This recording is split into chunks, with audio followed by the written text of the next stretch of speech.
Hi guys! So I had to record this twice because the first time I played the trailers or the gameplays of the games that I'm going to talk about.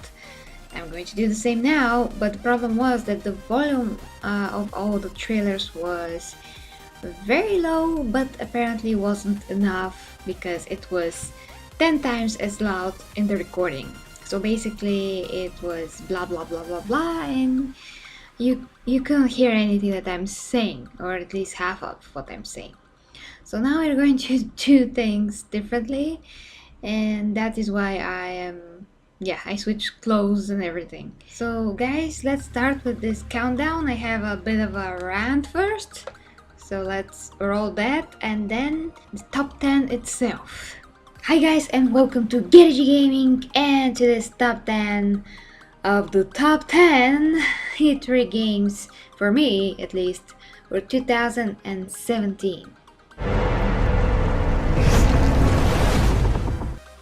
So E3 had a lot of amazing things. I watched most of the conferences. My most favorite, of course, I think that was from Ubisoft and Sony in particular, because I just love the PlayStation exclusives, and most of the games that I'm interested in are there. I just think that Sony has the best games in terms of exclusives, and sadly Xbox didn't have, well, anything awesome AAA that is first party, so yeah, that sucks. And I think Phil Spencer said that the next games for Xbox are going to be like 2 or 3 years from now, next exclusives. So yeah, and if the games come to PC anyway, I mean, what the heck is the reason to get an Xbox again?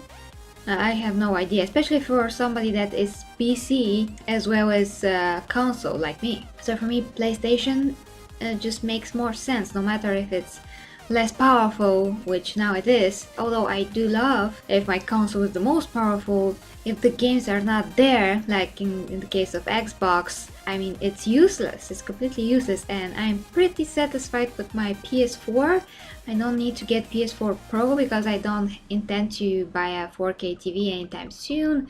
4K is kind of useless for now, except if you have a 4K Blu-ray player, which of course it's super expensive on its own. So 4K for now in a lot of ways is just useless, although it's very awesome to behold. But really, neither the TV is going to be 4K anytime soon, and yeah, maybe you can watch some things, some movies in 4K, but most of the things are just full HD these days, and I'm fully satisfied with that for now. And in the future, maybe when PS5, PlayStation 5 comes out, there's going to be a lot more sense to get like a 4K TV, because by that time 4K TVs are going to be cheaper, the technology is going to be better utilized, better used overall, and the PS4 5 is going to have the 4K player capabilities. But for now, really, I don't need that. But my point is, guys, that the games is what is important here, and Sony were always awesome because their exclusives hold so much potential. They always deliver so awesomely, especially with the Uncharted and God of War games, like The Last of Us. Such a high quality that you can't imagine if you never played them, really. So, as somebody that always played PC and after that also had consoles, PS4 and Xbox 360, and then of course I got PS4, I can tell you that if you're a gamer that really loves quality games and great gaming experience, you should have a PS4, like, for sure, in my opinion.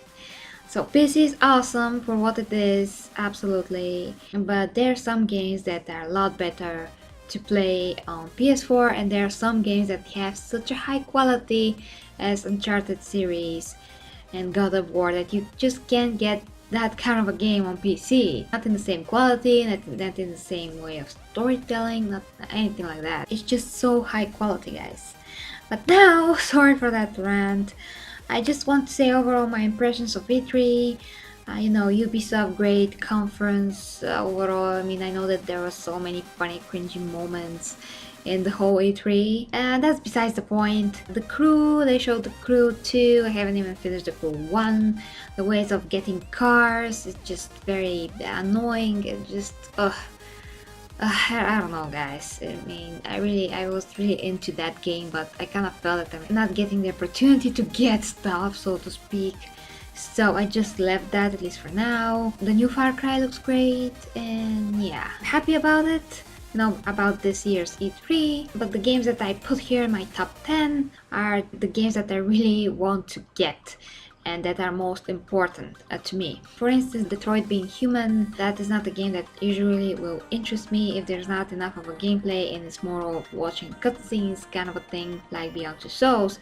It's just not my freaking thing. I know that they say that they're going to add more gameplay to that, but for now that game is just not of interest to me. So let's get to the top 10, guys.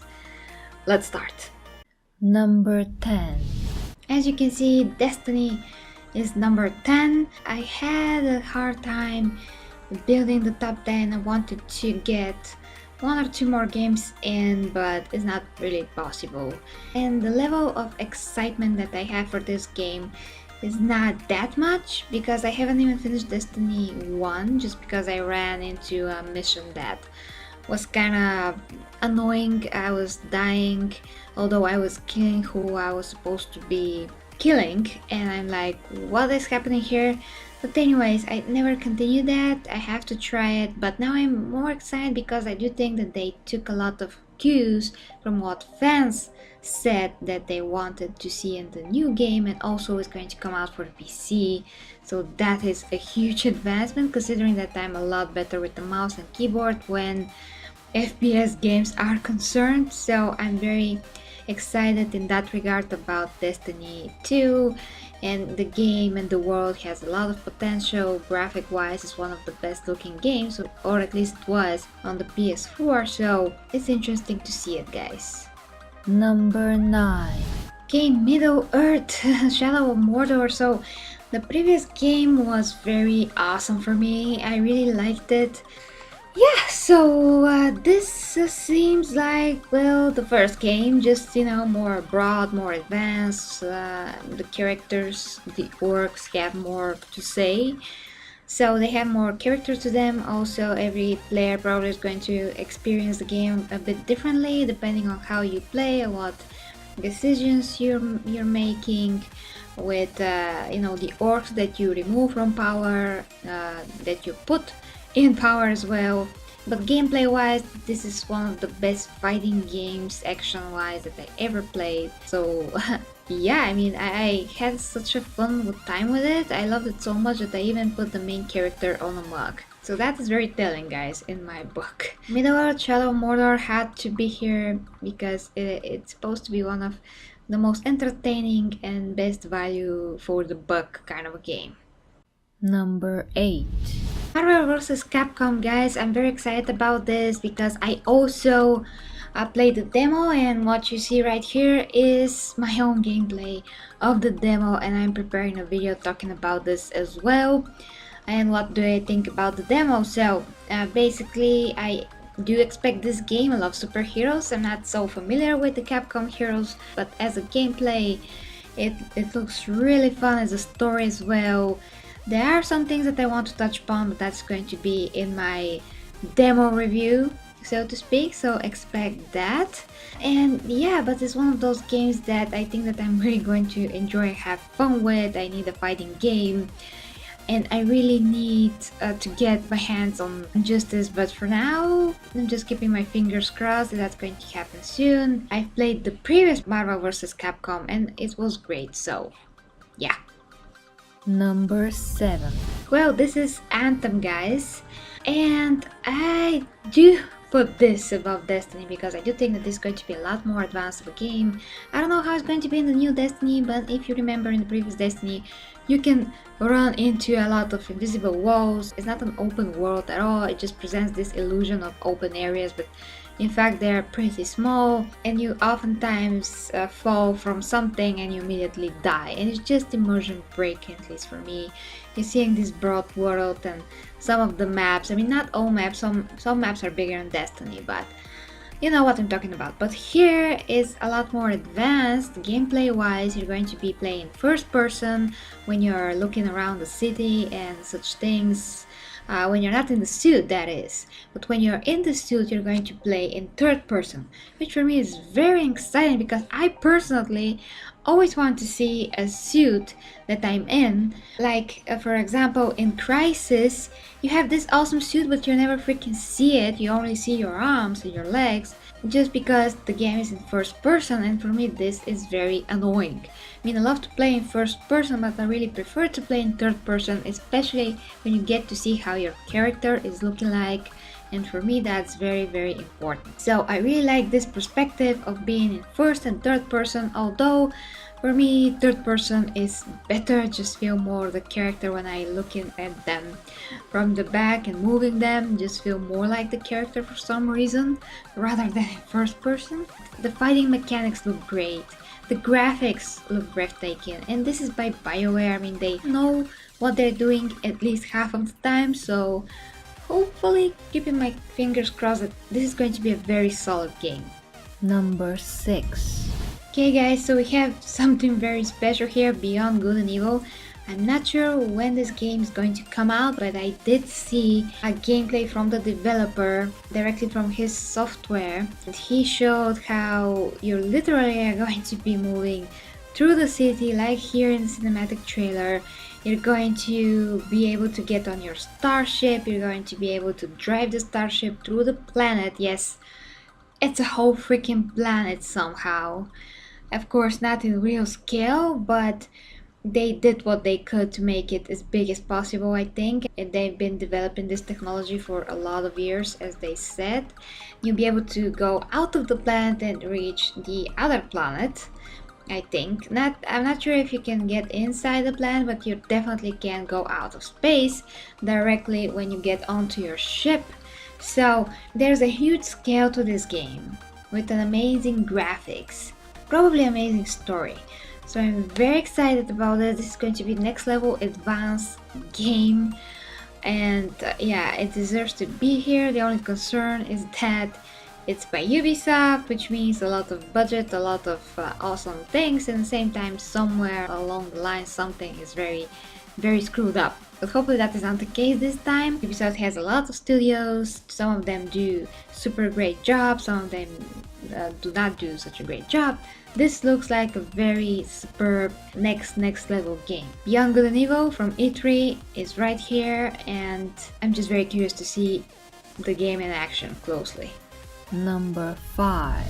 Okay, next on the list, Spider-Man. And Spider-Man has always been one of my favorite heroes, and not only that, but as games, I always enjoyed all the games. Although previous one, I kind of remember that I was disappointed in some ways. I don't remember exactly how now, but this is finally by another studio, and so I really hope they're going to get the best of what the previous studio did. I think it was by Beanox and published by EA, so I really hope that this is going to be a lot better in terms of gameplay, how you use your powers, how you're just immersed in the way that you are Spider-Man, how you move around the city, if there's frame dropping when you're swinging or anything like that. That's going to totally ruin the game, so I hope that it's very highly optimized. Great graphics, great story, interesting stuff, Spider-Man looks great.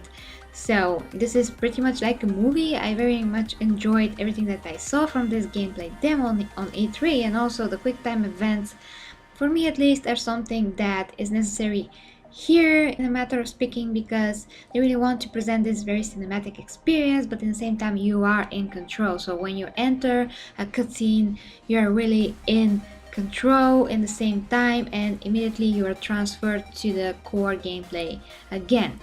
Where if you saw Need for Speed, you're right out taken from the gameplay, you're seeing a cutscene and you're just continuing driving. So cutscene is one thing, but the quick time events are very in the core gameplay. So when you enter a quick time event, it's just something really cool that you're doing and you're seeing before your eyes, and second later you're just as well in the action. So it's great. I think that quick time events used this way can be very effective, especially when you have concept like Spider-Man. Spider-Man, guys, I can't wait. One of my most nostalgic gaming franchises that I ever, played. So Spider-Man game, I'm always like 2 thumbs up for that, and hopefully it's going to be enough different and a lot better than the previous games. Number 4. Okay, another PlayStation exclusive, although I am not sure Spider-Man is going to be like full exclusives, haven't checked, but this is going to be a full-time exclusive for sure. So Days Gone, I immediately think about The Last of Us, but this is going to be different than The Last of Us. But obviously I do think that they are going to take some inspiration from The Last of Us, which is not bad. And of course the zombies are called flickers, or I don't know what, and the zombies in The Last of Us were called clickers. So I'm going to see, what the story is going to be here, but the graphics seems on par, the gameplay seems on par. The main hero seems very interesting, especially that I do know this actor. He was in Smallville once upon a time. He was the main face and actor that played one of the best, at least for me, third-person Star Wars games that some people hate, but when I was little I really enjoyed this game a lot. One of the first AAA games that I ever played, and it was with him again in the main role. And he also voices one of the characters from Star Wars Rebels, I think. This game is third person, it has stealth, it has probably awesome story. I love killing zombies when it's a good story with the great graphics. Or other than that, I really hate zombies, but when it's something like this that looks very tastefully done, very concentrate on the details, I am all up for it. And when it's a PlayStation exclusive, if you have a PlayStation 4 or you own a PlayStation 3, you know that Sony delivers on their exclusives, and the substance there in the games is off the charts, especially Naughty Dog games with Uncharted and The Last of Us. So this here, I don't know how much up to par is going to be with something like Uncharted or The Last of Us, because those games from Naughty Dog are the highest of the highest level action, or just the game in general. They're so awesome and so advanced. But I'm super excited anyways, and I can't wait to play this AAA super looking exclusive from Sony, guys. So Days Gone, definitely on my radar. Number 3.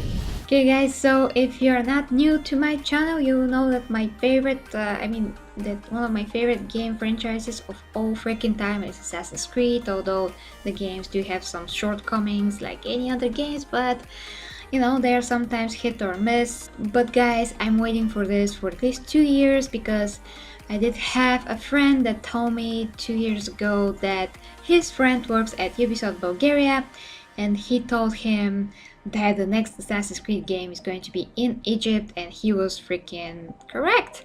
So I'm super excited for this. Favorite, just dream game setting of all time, Egypt for me. I can't wait to see how the assassins started. That's one of the things that you're going to see. Like, also you're going to see we're able to climb the pyramids, have gladiator type of fighting. I believe this is set in the times of Cleopatra. I cannot wait for this.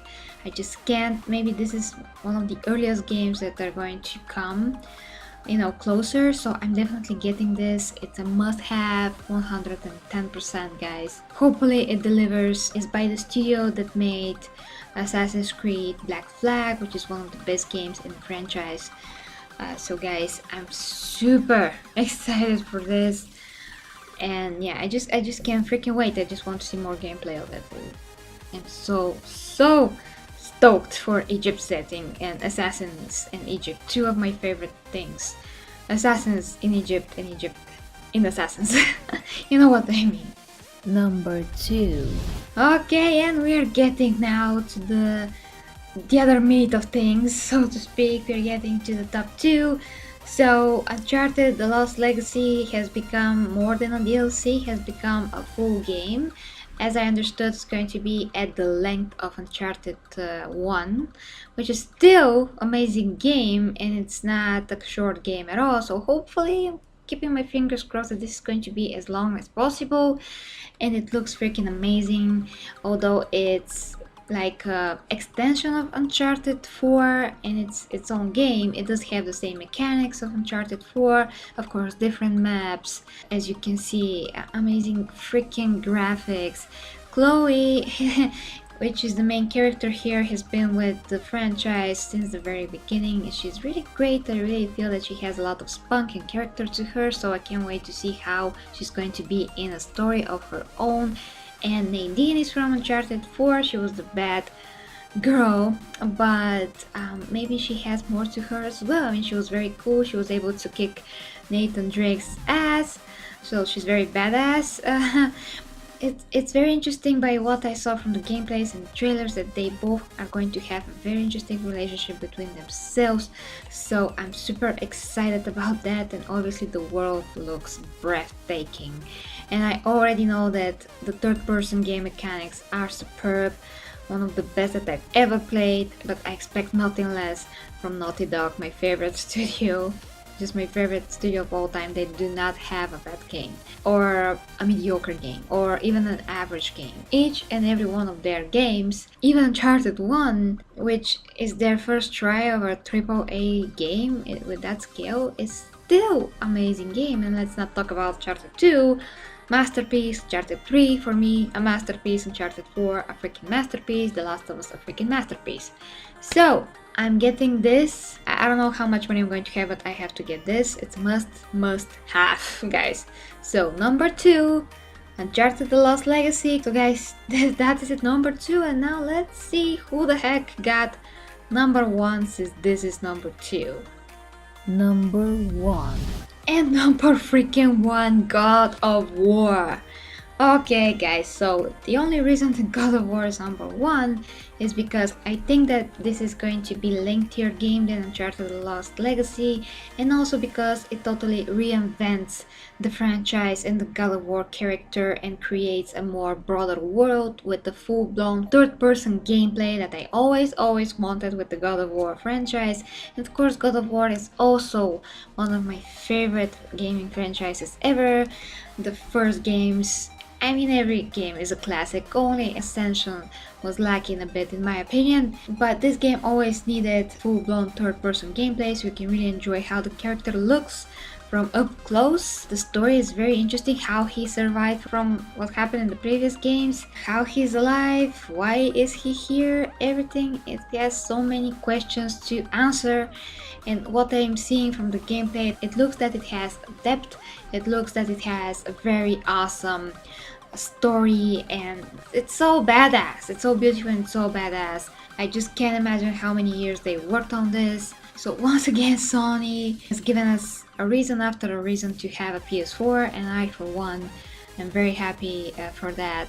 So God of War, totally a dream game for me. Can't wait to see it. If you have a PlayStation, you have a lot of exclusives to enjoy, and they put so much work into them. You won't believe it. God of War number 1, Uncharted number 2, Assassin's Creed number 3. That is my top 3. It's just awesome time to be a gamer. Just let me know what you think. Do you have a top 10 games from E3? Just let me know in the comments and share it with me. Thank you very much for watching. Please check out my T-Chip store, my other channels, Gary G Reviews, my main channel, my fitness channel, whatever and fitness, and my Xena channel, XenaGK7. Links down below into the description. Until next time with Gary G Gaming.